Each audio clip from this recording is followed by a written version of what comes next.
Pack ಮಾಡಿ ಈಗಾಗಲೇ ready ಇಟ್ಟಿದ್ದಾರೆ. ಅದು ನಮಗೆ ಕೊಡೋದಕ್ಕೆ ರೆಡಿ ಇಟ್ಟಿದ್ದಾರೆ. ಆದರೆ ಪೊಲೀಸರ ಒಂದು ಕುತಂತ್ರದಿಂದ, ರಿಪೀಟ್, ಪೊಲೀಸರ ಕುತಂತ್ರದಿಂದ ಆ ಒಂದು ರುಂಡವನ್ನು ನಮಗೆ ಹಸ್ತಾಂತರ ಮಾಡ್ತಾ ಇಲ್ಲ.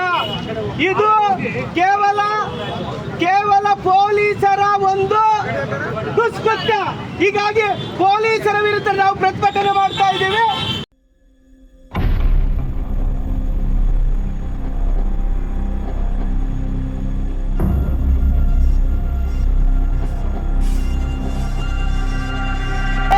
ಪೊಲೀಸರ ಒಂದು ಕುತಂತ್ರದಿಂದ, ರಿಪೀಟ್, ಪೊಲೀಸರ ಕುತಂತ್ರದಿಂದ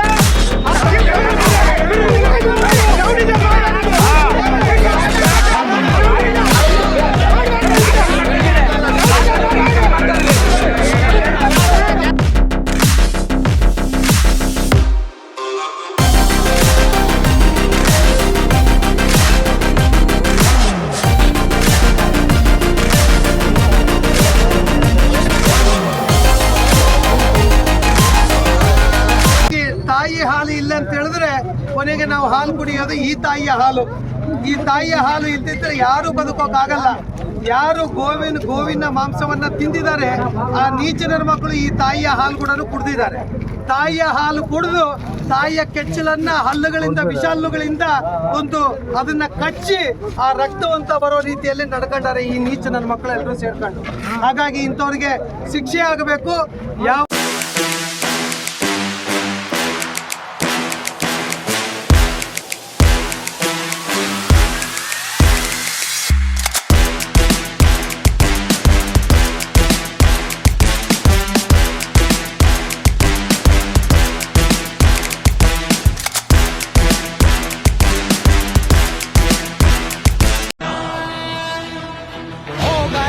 शंखनाद हाथ शस्त्र ले जरा, राष्ट्र के जो द्रोही हैं दंड उनको दे जरा।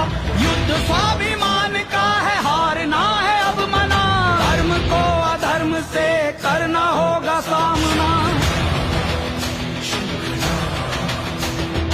दानवों के झुंड पर काल बन के टूट जा, दानवों के झुंड पर काल बन के टूट जा। ಏನೇ ಹೇಳೋದಕ್ಕೆ ಇಷ್ಟಪಡ್ತೀವಿ ಅಂತಂದ್ರೆ ಇದೆಲ್ಲ ಹಿಂದೂಗಳ ನೋವಿನ ಸಂಗತಿ. ಹಿಂದೂಗಳಿಗೆ ಭಾವನೆಗೆ ಧಕ್ಕೆ ಆಗುವಂತಹ ರೀತಿಯಲ್ಲೇ ಮಾಡಿರುವಂತಹ ಕೃತ್ಯ ಇದು. ಈ ಕೃತ್ಯ ಇದು ವಾಂಟೆಡ್ಲಿ ಇಂಟೆನ್ಷನ್ ಇರುವಂತೆ ಮಾಡಿರುವಂಥ ಕೃತ್ಯ. ಯಾಕೆ ಅಂತ ಹೇಳಿದ್ರೆ ಹಿಂದೂಗಳನ್ನ ಒಡೆದಾಳುವ ನೀತಿ, ಹಿಂದೂಗಳನ್ನ ಒಂದು ಕೀಳು ಮಟ್ಟಕ್ಕೆ ಇಳಿಸಿ ನೋಡುವಂತ ರೀತಿ ಇದು. ಯಾಕೆ ಅಂತ ಹೇಳಿದ್ರೆ ಮೊನ್ನೆ 165 ಗೋವುಗಳನ್ನ ಕಡಿಯೋದಿಕ್ಕೆ ಕಸಾಯಿಖಾನೆಗೆ ತಗೊಂಡು ಹೋಗಿದ್ರು. ಅದನ್ನ ಒಳಗೆ ಒಪ್ಪಂದಗಳು ಮಾಡಿಕೊಂಡು 45 ಆಕಳಗಳನ್ನ ಬಿಡ್ತೀವಿ ಅಂತ ಹೇಳಿದಂಥವ್ರು ಅವನ್ನು ಕೂಡ ಕಡಿದು ಮೂಳೆಗಳು, ತಲೆಮಾಂಸಗಳನ್ನ ತಗೊಂಡೋಗಿ ಅಲ್ಲಿ ನಮಗೆ ಹೊಸ್ತಿದ್ದಾರೆ. ಒಂದು ಇವತ್ತಿನ ಇಲ್ಲಿ 2 ಗೋವುಗಳ ತಲೆ ರುಂಡಗಳಿದೆ. ಇದು ನಮ್ಮ ತಾಯಿ, ಇದು ನಮ್ಮ ಅಮ್ಮ.